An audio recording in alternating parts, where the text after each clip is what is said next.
I'm going to give the disclaimer before the poem. I've had days of shows where, I used to read this poem every time, and I read this article by Kate Bornstein. Does anybody know who Kate Bornstein is? A really rad gender activist and activist for many other things.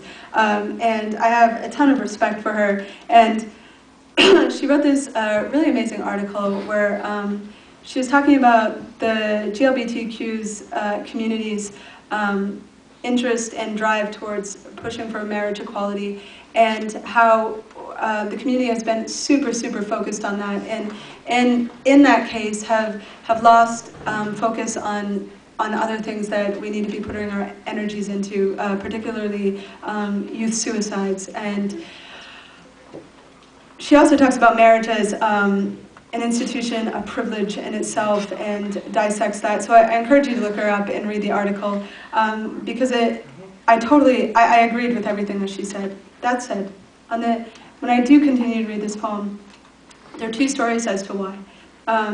First, I read this poem many years ago in Colorado, and a woman came up to me after the show and told me that several years prior, her partner she was living in Kansas, and her partner had been rushed to the emergency room. And because she wasn't family, she wasn't allowed to be in the room with her where she was being helped.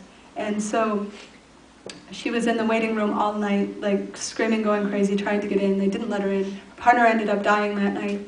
And she said that she wakes up every day of her life not knowing if her partner knew how hard she was trying to get into that room to be with her. The other story that keeps me reading this poem is when I was a preschool teacher, I walked by these two little girls sitting at their table, and one little girl said to the other little girl, "I'm going to marry you someday." And the other little girl said, "We can't get married because we're both girls and we'll go to jail." And what I realized is, in our culture, not legal breaks down to criminal, and criminal essentially breaks down to evil in many of our minds. And from that spirals off a lot of things, youth suicide, for one. And so I think that there are lots of things to be working towards, and I think this is one of them, and I think as a community we need to keep in mind that it is one of them, and there are other things as well to be addressing.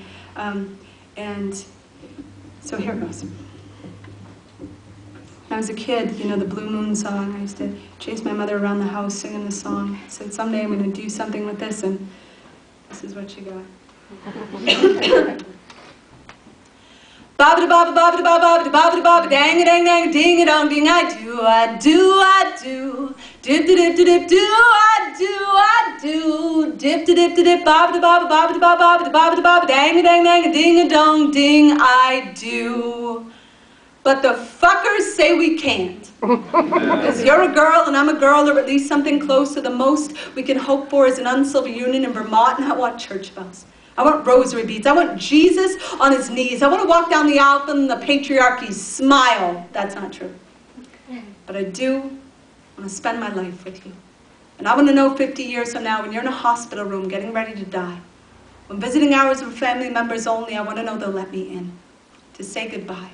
Because I've been 50 years memorizing the way the lines beneath your eyes form rivers when you cry, and I've held my hand like an ocean at your cheek saying, baby, flow to me. Because 50 years I've watched you grow with me.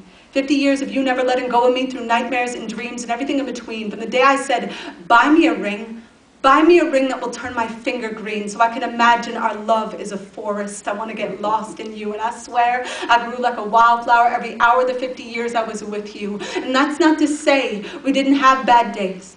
Like the day you said, that checkout clerk was so sweet. And I said, I'd like to eat that checkout clerk. And you said, honey, that's not funny. And I said, baby, maybe you could take a fucking joke every now and then. So I slept on the couch that night. When morning came, you were laughing. Yeah, there were times we were both half in and half out the door, but I never needed more than the stars on your skin to lead me home. For 50 years, you were my favorite poem. And I'd read you every night knowing I might never understand every word, but that was okay. Because the lines of you were the closest thing to holy I had ever heard. You'd say this kind of love has to be a verb. We are paint on a slick canvas.